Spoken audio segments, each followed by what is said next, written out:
Hi, good morning, everybody. For those of you that I don't know, I'm Kate Swanson, one of the MFM genetics attendings here. We'll start, as always, with the land acknowledgement. We would like to acknowledge the Ramaytush Ohlone people who are the traditional custodians of this land. We pay our respects to the Ramaytush Ohlone elders, past, present, and future, who call this place the land that UCSF sits upon, their home. We are proud to continue their tradition of coming together and growing as a community. We thank the Ramaytush Ohlone community for their stewardship and support, and we look forward to strengthening our ties as we continue our relationship of mutual respect and understanding. And Patrick will have more information in the chat available. It is now my distinct privilege to introduce our guest speaker today, Dr. Linda Ernst. Dr. Ernst is currently a clinical professor at the University of Chicago Pritzker School of Medicine and the director of perinatal pathology at North Shore University Health System, now called Endeavor Health. She is board certified in APCP and pediatric pathology, having trained at Yale University for her residency and the Children's Hospital of Philadelphia for fellowship. She has devoted her career to perinatal pathology with clinical expertise in placental pathology and perinatal autopsy. One of her greatest contributions to the field is the beautiful color atlas of human fetal and neonatal histology. She has also had an active research career with over 120 peer-reviewed publications on subjects related to fetal and placental pathology. She is currently the vice chair for research in her department and is a co-principal investigator or co-investigator on 3 NIH-funded research projects to evaluate the importance of placental pathology in poor pregnancy outcomes. Thanks so much, Dr. Ernst, for joining us today. Thank you. Thanks, Kate, for the invitation and for the kind introduction. Assuming you're good, you can hear me? Okay. Yeah, today the title of my talk is Placental Pathology in 2025, Past, Present, and Future, and hopefully I'll give you an overview of where we've been, where we are, and where we're going. And I have no conflicts of interest to report. This is an outline of my talk.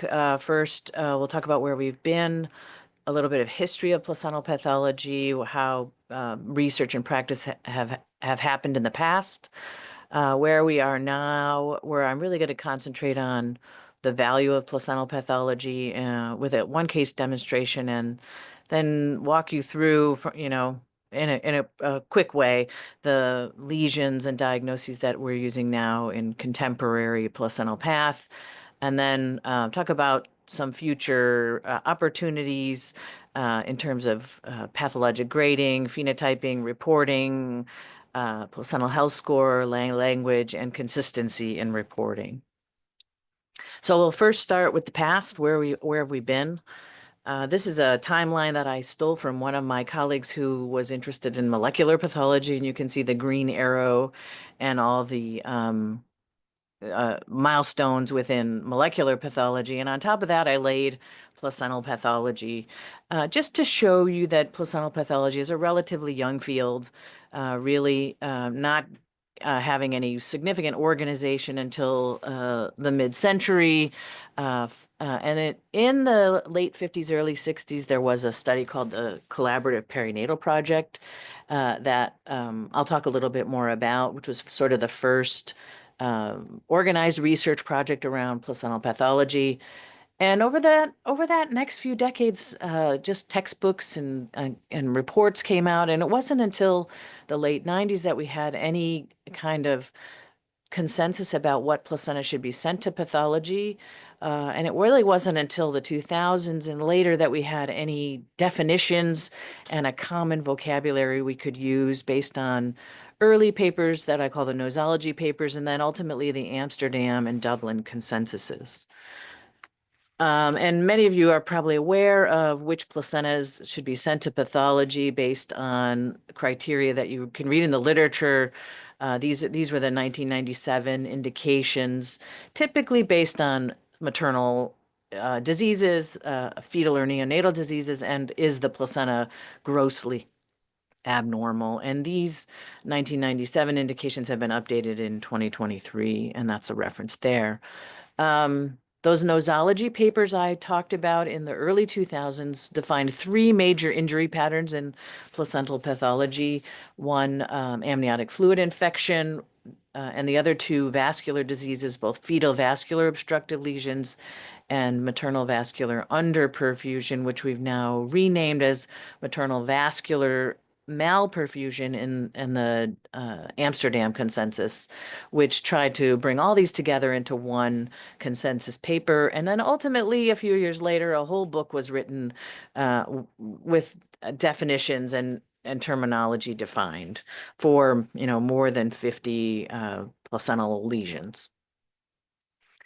And one of the early promises of placental pathology was that it would help us to understand long-term adverse neonatal or childhood outcomes, particularly related to neurodevelopmental impairment. And there have been many cohort studies in the literature using placentas submitted to pathology, but very few based on population, sort of an unselected population where you take everybody's placenta. And you can imagine there are some difficulties with these kind of studies because they're very large and expensive and require a lot of effort. And the collaborative perinatal project that I mentioned was one of those that tried to do that. They had over 50,000 unselected pregnancies from 14 university hospitals. And some of this data was used in that original paper that defined indications. So this was a huge undertaking, as you can imagine, the collaborative perinatal project. And honestly, the results that came out from it were mostly descriptive, not that exciting, and there didn't seem to be much control for confounding factors. And they found only modest increase in neurodevelopmental impairment. And this is a table from their original paper showing that short umbilical cord, a low placental weight, or an umbilical cord with only one artery were had the highest odds of having neurodevelopmental impairment at 1 year of life. And this is, an amazing opportunity to have all this placental pathology. And it now is publicly available. Unfortunately, they didn't use contemporary histologic definitions in their placental pathology coding, and that does make it less useful in current times. Amongst the numerous cohort studies on placental pathology, results have been inconsistent. Listed here are a few of the lesions that have been associated with poor neurodevelopmental outcomes. And I believe this is confusing for folks who really want a simple answer. The truth is there probably is more than one placental pathology that can lead to an abnormal neurodevelopmental outcome. And there are very few lesions in which there's a one-to-one correlation between having the lesion and having a specific clinical outcome. And so morphology doesn't always tell us everything about etiology, and this is such a complex outcome, it likely has multiple etiologic pathways. So where are we now? Let's move into the present. Approximately 20% of placentas are sent to pathology, and that does depend on the level of care at your institution, the expertise in placental pathology, and what the providers want or feel is important to send. There was a paper here that estimated 750,000 placentas are examined annually in the United States at a cost of $209 billion. Estimating the average fee for a placental exam here and what that would add up with all the placentas examined. And reimbursement, just so you know, is less than half of that. This data was presented in this paper in 2022, and this is contemporary. A few obstetricians who questioned the use of placental pathology at all. This appeared in the Green Journal. It was an opinion piece, and they concluded that placental pathology really hasn't lived up to its promises. It's too expensive, and it really has little benefit. Their final conclusion was that we should only examine placentas that from patients who had a stillbirth, because there's a clear there's clear evidence that that's helpful, and maybe when there was some severe unexpected neonatal depression.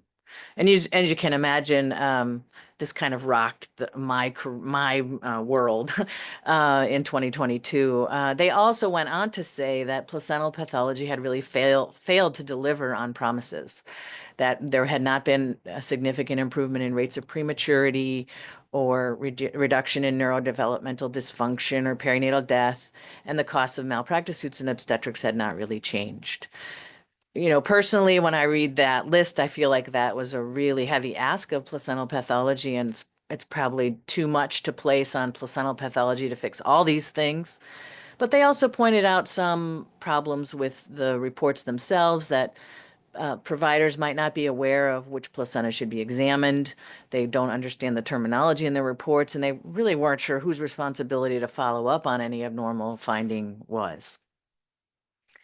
So I think this opinion piece really brings out an important question, and that is, what is the value of placental pathology in live-born infants, considering most of the placentas you send to pathology are on live-born infants?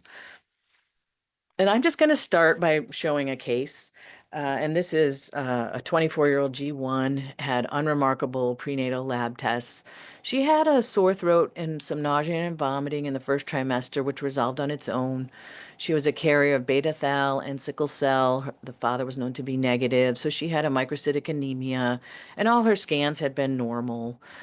She went into spontaneous labor at 40 weeks. They did artificial rupture of membranes and saw meconium stain fluid.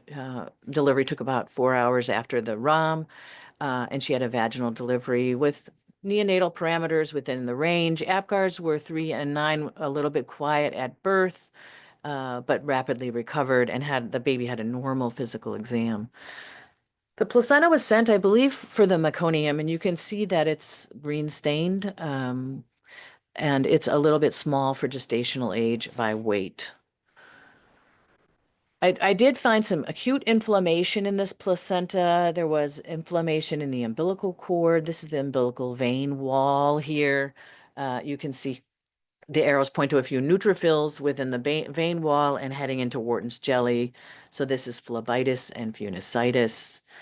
Interestingly, though, there was also a lot of chronic inflammation in this placenta. This is the bottom of the chorionic plate, so the amnion surface would be up here, and you can see there's an infiltration of these blue cells here in the lower portion of the chorionic plate. And when you go on higher power, you really see these aren't neutrophils, these are plasma cells, in fact. So this is a chronic chorionitis in the chorionic plate. And whenever you see chronic inflammation in one compartment, you should look around in others. And we did find some small areas of chronic velitis, which is infiltration of the villi themselves with chronic inflammation, associated with a few avascular villi.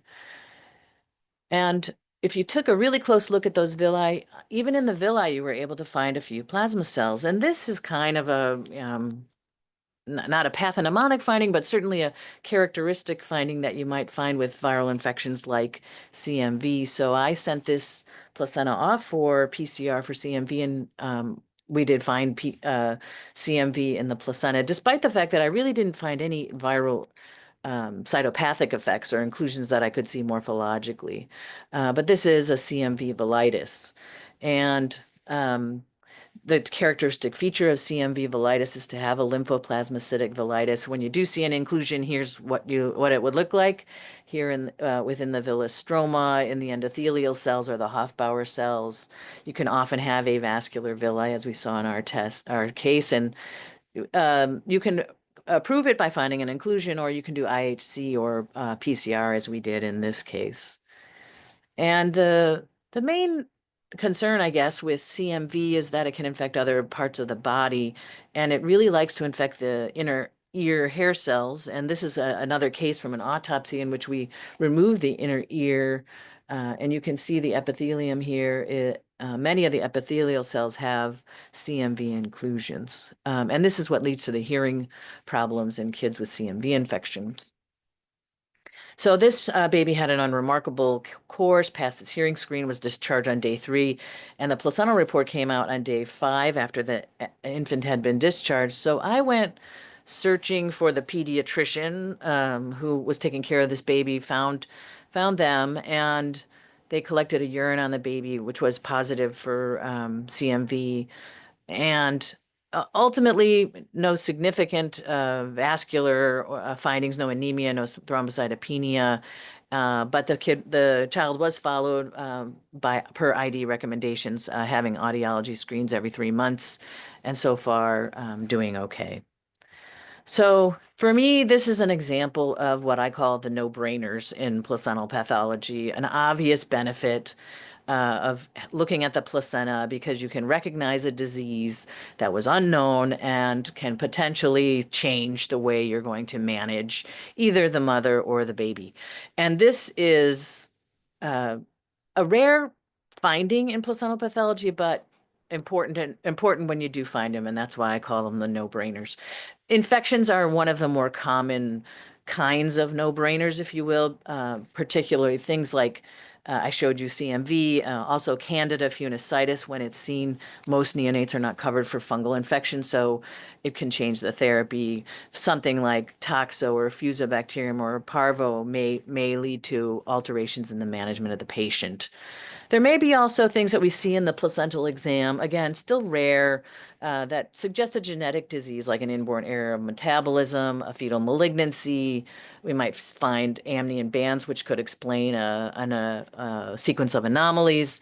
We might find placental mesenchymal dysplasia associated with Beckwith-Wiedemann. And then in terms of mom, we may find retained placenta or even a maternal malignancy in the placenta. So beyond the no-brainers, though, like I said, the no-brainers are rare. What is the value of placental examination? And I think these two areas are the most valuable. One is understanding an adverse outcome in pregnancy or in the neonate, and meaning explaining why that outcome happened, both to the provider and the patient, and then potentially predicting or preventing future things that might recur. And in terms of explaining clinical findings, this is where and why I think the literature is messy. There are several major obstetrical and neonatal adverse outcomes that I sort of listed here: stillbirth, brain injury, spontaneous preterm birth, fetal growth restriction, and hypertensive disorders. And when you look at the 4 major placental pathology injury patterns, you can see that there's a lot of overlap. That, for instance, maternal vascular malperfusion can lead to an SGA infant. It can lead to intrauterine fetal demise. It can lead to preeclampsia, and it can also lead to spontaneous preterm birth. So there isn't a one-to-one correlation, but the mechanisms of each of these 4 different pathology patterns are different, although leading to similar outcomes.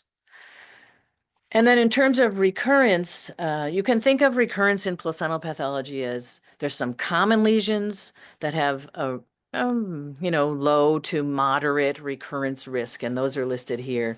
Velitis of unknown etiology, placenta accreta, MVM, choreo and abruption, and you can see their recurrence risks here, maybe up to 50% for velitis, but mostly around less than a 25% recurrence risk. And then more uncommon lesions that are so rarely diagnosed but have a very high recurrence risk. And the 2 that are really worth knowing are chronic histiocytic intervillositis and massive perivillous fibrin deposition, which are 2 of the most, recurrent diseases we can find in placental pathology.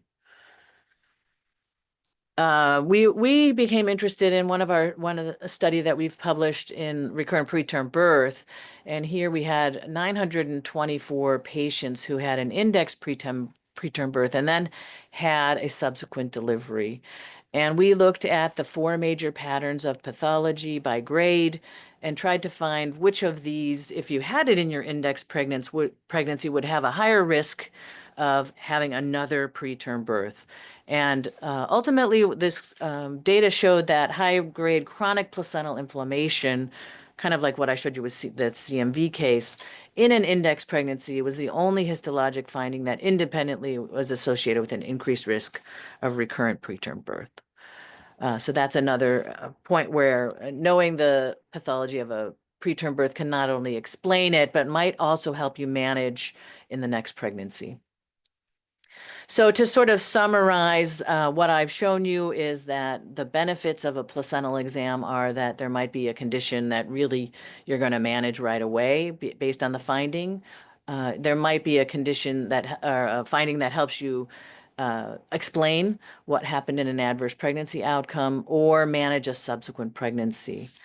Then the other things that you can think about, or it may help us understand how antepartum and intrapartum events contribute to long-term neonatal morbidity and later diseases in childhood, might also help us understand what contributes to long-term more maternal health.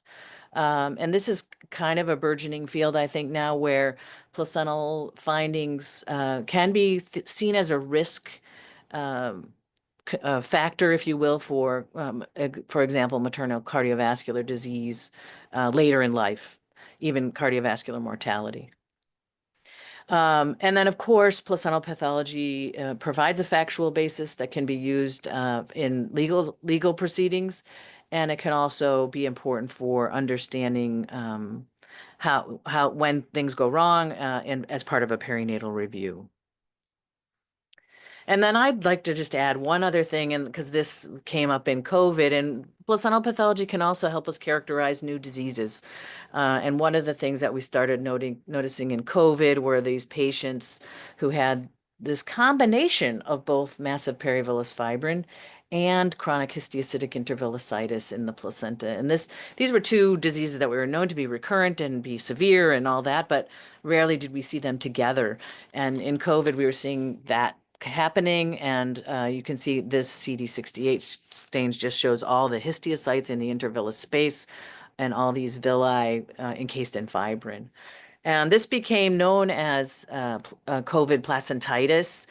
It was shown that COVID virus was actually seen in the trophoblastic cells, and these cases with perivillous fibrin and chronic histiocytic intervillositis were the ones in which there was the most severe outcomes, some intrauterine field demise, and liveborns who had more likely to have vertical transmission in the setting of this pathologic finding.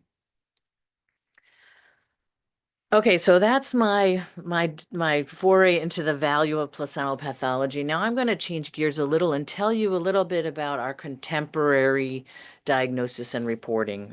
Some of this may be, old hat to you, and some of it may be new to you. We'll see.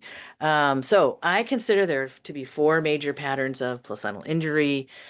Two are inflammatory, acute inflammation and chronic inflammation, and two are vascular, fetal vascular and maternal vascular. You can also think of it as one being acute inflammation, meaning it occurred in the hours to days before delivery, and the other three being chronic, meaning they occurred in the days to months before delivery. And this is a classic diagram of the placental pathology, the placenta showing its two circulations, the fetal circulation here and the maternal circulation coming in from the basal plate. And in each of these different compartments of the placenta, you can look for the pathology. So acute inflammation tends to be caused by amniotic fluid infection. So when we see it mostly in the membranes, chorionic plate, and umbilical cord. Chronic inflammation, as you saw in the velitis case, can really affect any compartment of the placenta. So you may see it in the membranes, the chorionic plate, the villi, or the basal plate. Fetal vascular pathology affects, as you would guess, the fetal vasculature, starting at the umbilical vessels, heading down to the chorionic plate vessels, the larger stem vessels, and then ultimately into the capillaries of the villi themselves. So the pathology shows up in those compartments. For maternal vascular pathology, this is abnormal perfusion of the intervillous space. So you may see true pathology at the basal plate in the vessels of the maternal decidua. and you also see secondary changes in the villus parenchyma associated with this abnormal blood flow. So acute inflammation is, all of these things are a spectrum of the amount of disease that's present. So in acute inflammation, we start to see a few neutrophils piling up under the chorea, and then until we get to full-blown acute chorioamnionitis, low stage and high stage disease.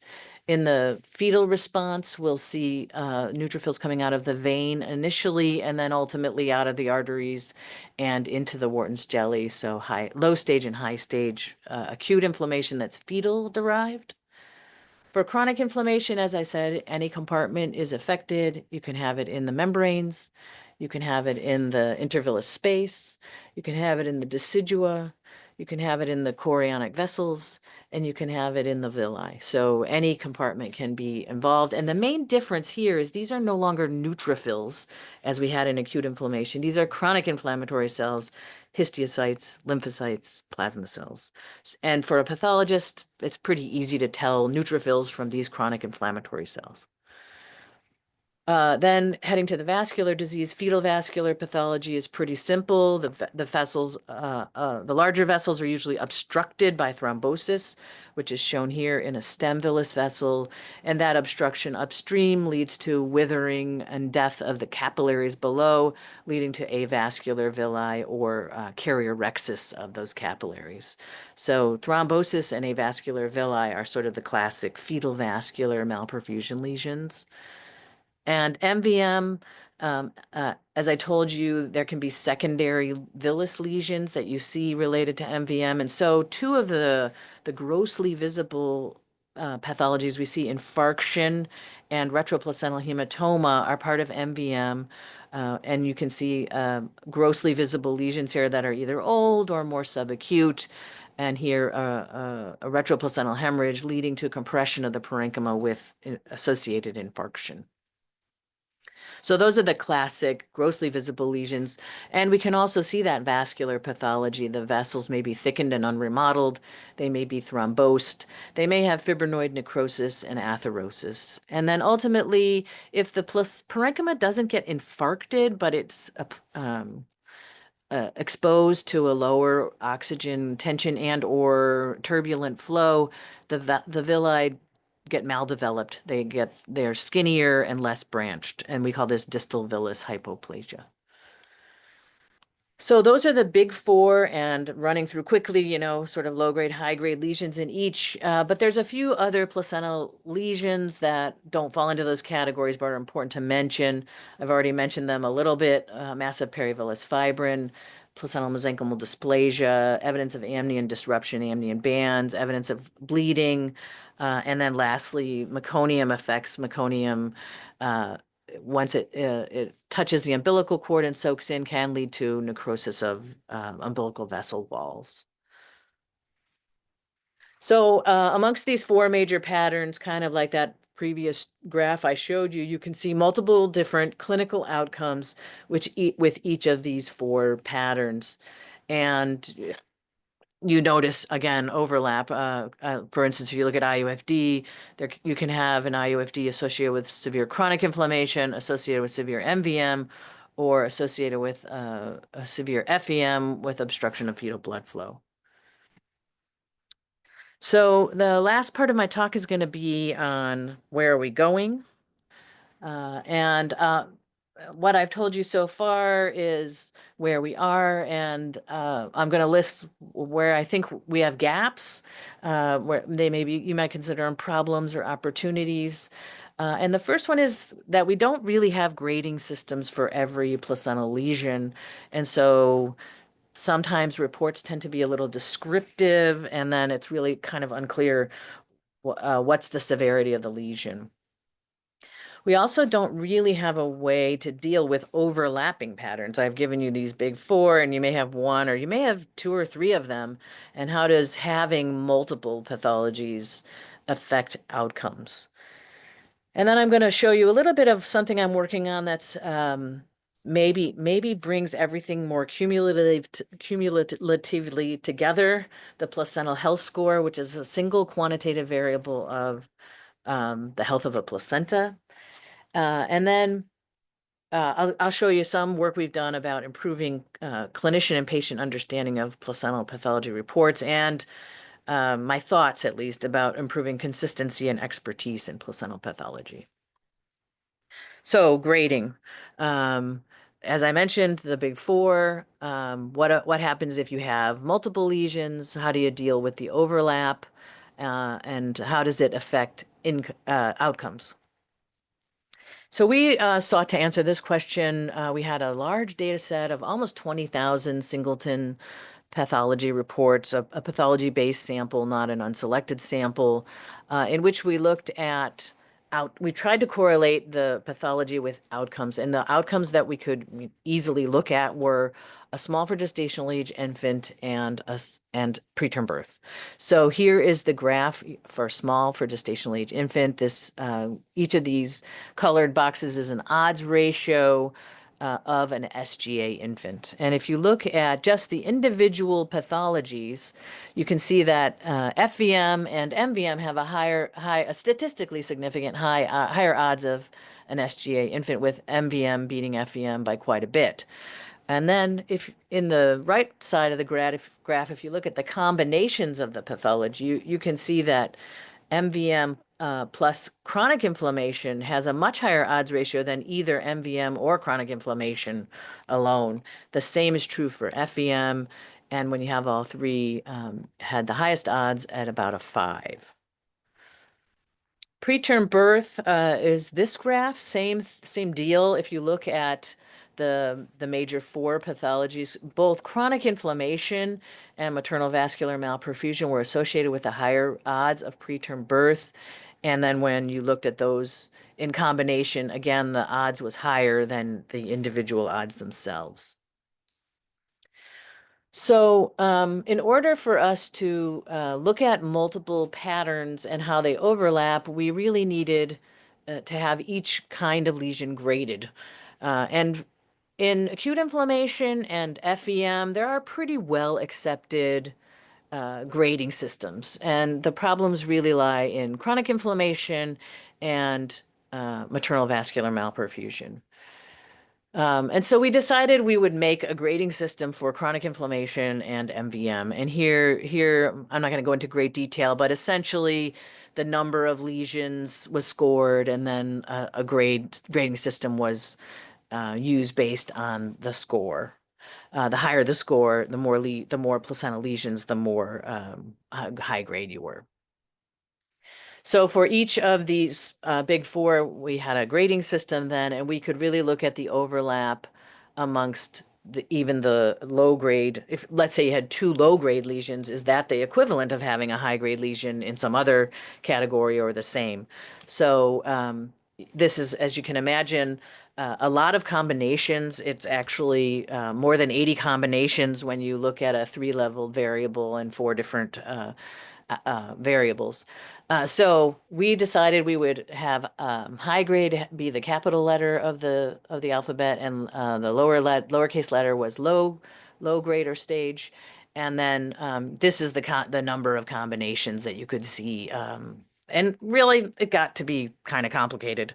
And we weren't happy with trying to figure out how 86 different pathologies correlated with outcomes. So we moved them into categories. And we had 10 major categories. Again, remembering these are both combinations of lesions and individual lesions. And you can see the top 5 categories all had at least one high-grade lesion, and the lower 10 here had a low-grade lesion or a combination of low-grade lesions or no lesions at all. And I'm going to show you a little bit about, I'm not going to go into all the details of our paper, but when we looked at these groups, this is a grouping of the high-grade lesions. And this is, again, odds of an SGA infant that I've circled here. And you can see that the highest odds of an SGA infant occurred when you had more than one high-grade pathology. And we got up to 14 as the odds here. Among the high-grade lesions alone, MVM had the highest odds at 9.5 or so. And you can see that even when you added low-grade MVM to a high-grade lesion, you pushed the odds up pretty high, almost equivalent to having high-grade MVM. And that occurred both for high-grade fetal with low-grade maternal and high-grade chronic with low-grade maternal. So our conclusion really from this was that MVM is one of the most important high-grade lesions.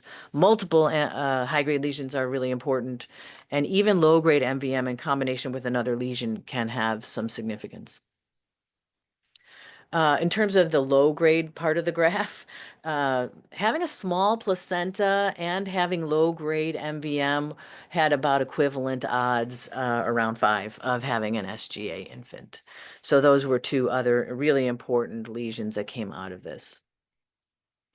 And as you can imagine, this is a very complicated decision tree to get to any one of these phenotypes. And we put this in the paper, but we don't use this. We actually made an app to figure out the phenotype, and I'll show you that. This is a case example. This was a placenta at 36 weeks. Sent to pathology because of preeclampsia and a cesarean section and a SGA baby. And here's how I used to write reports, where it was pretty descriptive. I would say there's MVM and list the lesions. I would say there's chronic velitis, list the lesions and the associated factors. In this case, also had a marginal insertion and a thrombus in one stem villus vessel, which I imagine is hard to put together for a clinician. So using our app, we would add in the weight, the gestational age and weight. We'd click off the lesions in FVM, chronic inflammation, MVM, and add a marginal insertion and submit, and it would pop out the phenotype, in this case, high grade MVM. So not just a list of lesions, but telling you it's high grade, and also high grade chronic inflammation, adding in low grade fetal. And as you can see, this is one of those multiple high-grade lesion placentas, so it has a very high odds of having an SGA infant, and sort of a synoptic summary of the grading here. So that's the use of our app, and I use this regularly now to sign out my placentas, and hope it makes some sense to my clinicians. But really, I suppose maybe by now you might be saying, gosh, could we just make it less complicated? And I have had people say that to me. So I've been thinking a long time about, could I make one single variable that told you something about the placental function? And at first I was really reluctant to do such a thing, but I think it might have some value, and I'm happy to listen to your feedback about what you think is, if it's a valuable thing. But I was trying, instead of having the big four, could we just have one big overarching score? And I thought a long time about how to do this, and I thought the most important thing is maybe not what the pathology is, but how much of the placental mass and function it affects. And so you could say the placental weight would be important, how mature the villi are there lesions that take up parenchyma, of various types, and is there inflammation? And so I came up with a score ranging from 0 to 100, perfect placenta having a normal weight, normal villi, normal, no lesions and no inflammation. And any of these things reduce the score. And I tried this in a cohort of pregnancies that we had recruited. We had about 575 placentas. And I applied and I'd already scored, done their lesions, so I could easily apply the score and look at some outcomes. And I looked at preterm birth and SGA infant. And here's the sort of distribution of the placental health score, ranged from as low as 17.6 in one case to 100 in several cases, mean of around 80 and median around 82. And there was some differences when I looked at the mean placental health score in term birth versus preterm birth. It was lower, statistically significantly lower in preterm birth, and it was even quite more dramatic when you looked at SGA infant versus non-SGA infant in this same population. So this is I'm sort of new data that I'm just kind of starting to present, and I'm really working on looking at it in some larger cohorts and applying to outcomes such as IUFD and maybe potentially it could be something that could be added to the pathology report along with the specific diagnostic findings. Let's see, how am I doing on time? I got about 5 more minutes, so I may have to cut this short a little bit, but I would like to show you um, this stuff we've been doing with lay language added to the reports. As I introduced, it's been known that that some of the terminology is confusing. Patients are now receiving their reports, so there is some real pressure on clinicians to explain their reports to the patients who have lots of questions. And how can we help clinicians understand these pathology reports?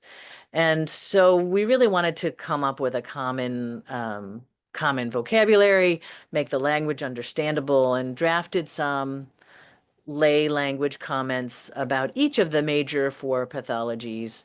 I reviewed these with my MFM folks, and showed them to some health literacy folks, and we reached final versions of these. And we did the big four, but we also did a lot of other ancillary lesions in placenta. And then we devised a survey, and we gave this was to providers. We gave them two hypothetical reports, one with just the medical language and one with lay language comments appended.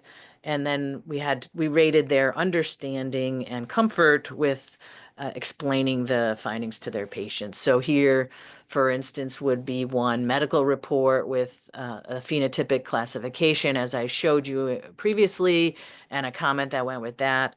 And then the one with the lay language appended to the bottom would be additional information about the findings in your placenta. And this was our rating. You could rate your understanding, you don't understand it at all, to understanding everything, and how comfortable with you, not at all, to very comfortable.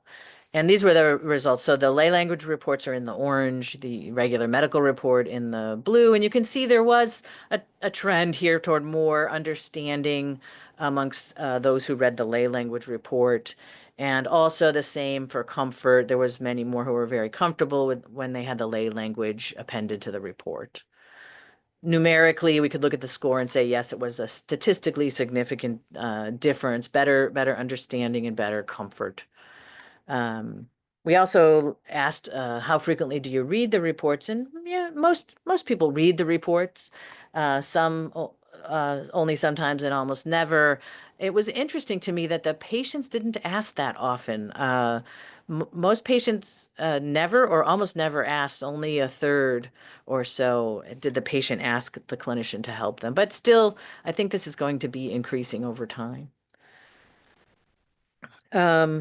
I'll just end here with, this is my last section about consistency, and maybe some of you have practiced at other places and you've seen that consistency and expertise can vary. And there's been some work in the past prior to Amsterdam saying that general pathologists tend to miss lesions that pediatric pathologists or perinatal trained pathologists can pick up.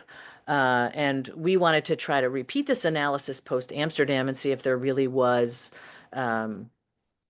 any better pickup by general pathologists. And this is the crux of what I wanted to show you, in that amongst the big four diagnoses, generally surgical pathologists, about half of the placentas have no findings, and that was not what was seen in the hands of the perinatal pathologist. And you can see acute inflammation was modestly agreed upon, but the chronic lesions of chronic inflammation, fetal vascular malperfusion, and maternal vascular malperfusion are mostly missed, if you will, by general surgical pathologists in this study.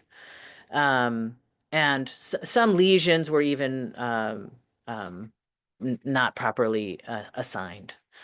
And so that's really wrapping up the future. We have opportunities amongst these things that I've shown you: the placental health score, improving understanding of reports, and consistency of reporting.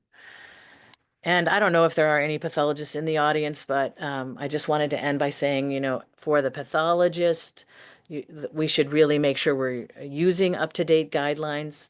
We're providing we're using accepted criteria and providing interpretation whenever possible of our reports, communicating important results promptly, be aware, be available to physicians and patients who might have questions about reports.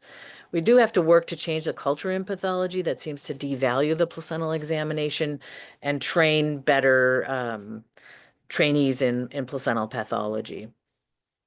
For the obstetrician or the neonatologist who might be listening, I think you can help to improve your understanding of the results of placental pathology and their meaning in the context of your patient's history. If you're ordering a placental pathology exam, it would be good to try to understand the results and ask the pathologist if you're not sure how to interpret the findings. I often find in a vacuum, it might be hard for me to give comments about the meaning of a finding, but if a clinician calls me and says, hey, this patient had X and X, then I can actually make some clinical pathologic correlation that might be helpful. And I think historically obstetricians don't demand placental pathology reports that are quality, and maybe they don't feel like they should or can, but they should. Oncologists do it all the time, so pathology is very responsive in general to the needs of the clinician. And then investigate ways in which placental pathology can be incorporated into and modify how you care for patients. And then my last comment is about research. We should try to do as much population-based with representative sampling, make it hypothesis-based, aimed at really changing the way we treat patients based on placental pathology and helping with subsequent outcomes. And there are randomized control trials that exist in obstetrics, and oftentimes they aren't including collection of the placenta. And I really do think that's an easy, low-hanging fruit place where placental pathology can be added in. And then I'll just finish by thanking my collaborators here at Endeavor and my boss, Karen Call, and Kate for inviting me to talk. And I'll take any questions. Thanks.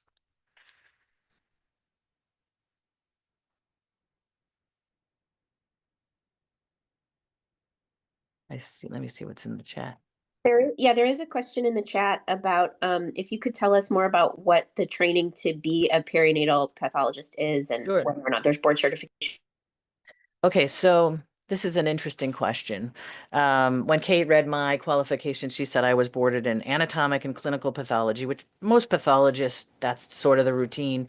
And there really is no fellowship, if you will, in perinatal pathology. And so, but there is a gynecologic pathology and there's pediatric pathology. And when I was faced with, I knew I was interested in placenta. What's the best route for me to do placental path? I chose the pediatric side because I also wanted to be good at perinatal autopsy, and I think that's an important part of that. And the GYN side is more associated with oncologic pathology. It's much more stressed in GYN pathology. That being said, I think now pathology is changing a little. There are now fellowships in GYN, breast, and perinatal that exist, and we have one, in fact. So there may be more opportunities to train at the fellowship level in perinatal pathology. Sorry, that was a long-winded explanation, but let's see. I see the CME. I appreciate that placental pathology has a role in understanding the pathways that lead to poorly understood clinical outcomes, stillbirth, growth restriction, preterm birth. Are you aware of any studies that prospectively measure whether this increased information can improve clinical outcomes by changing management? I think this is like, the $100,000 question. Thank you for asking it. I think that's where we are. We need to figure out ways in which management can be changed. I'm not an obstetrician, and if I say this, I hope I won't be shot, but I don't think obstetrics has a lot of tools to throw at patients. So I hope that placental pathology will help us find some tools that may be useful in managing future pregnancies or even an existing pregnancy that we know has X. So yeah, that is frustrating, I think. We are starting to do some trials. I've noticed with outcomes that where the placental pathology might help in terms of, let's say, should this patient get Lovenox in the next pregnancy or that kind of thing. But we're really in the infancy of that, I think. I'd love comments if you have some. I'll make a comment. Yeah. I think one of the biggest questions we get from patients is this going to happen again, especially when it's a stillbirth or a very preterm baby with a lot of complications. And that's one of the things that I think we can really use the placental pathology for, is how likely is this to recur? Because there are patients who wouldn't necessarily carry another pregnancy and go through that experience again. Um, but I agree with you also that Lovenox and anticoagulation is another thing that we're hoping will be helpful for some of these lesions. Yeah. Thank you. There's a couple of people with hands. Just shout out. Hi, Dr. Ernst. Thank you so much for your talk. My name is Ophelia. I'm one of the MFM fellows and incoming faculty.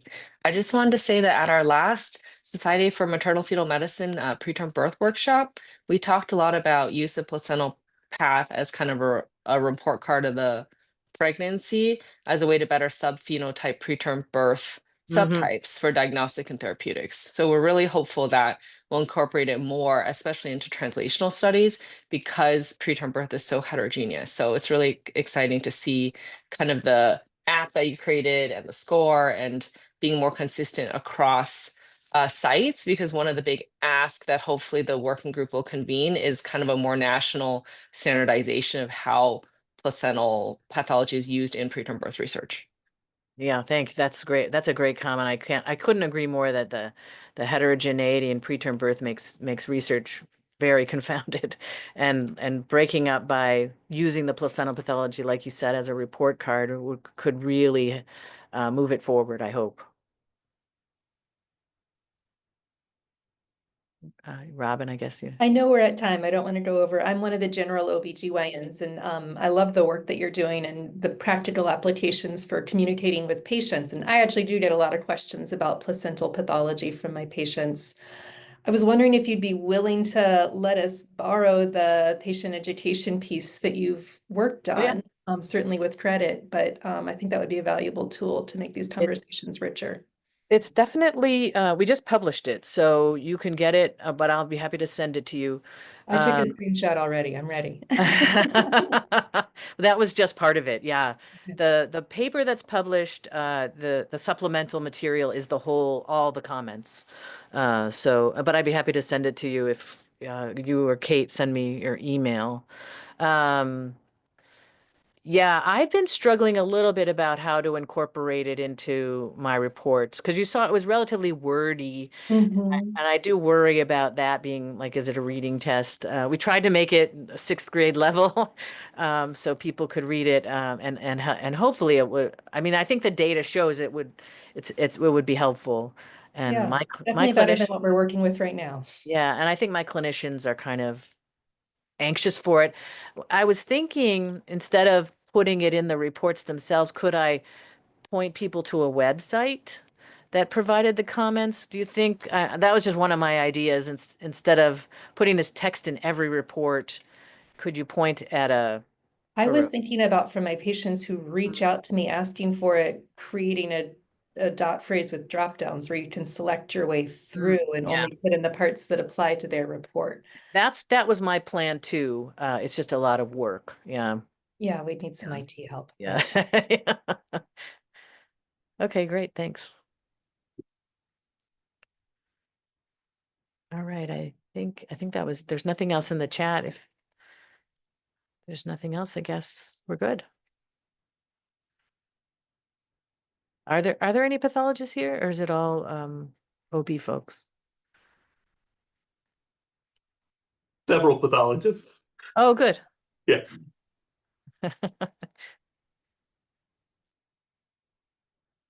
Any comments from you guys? I mean, I think it has been a challenge for us as well.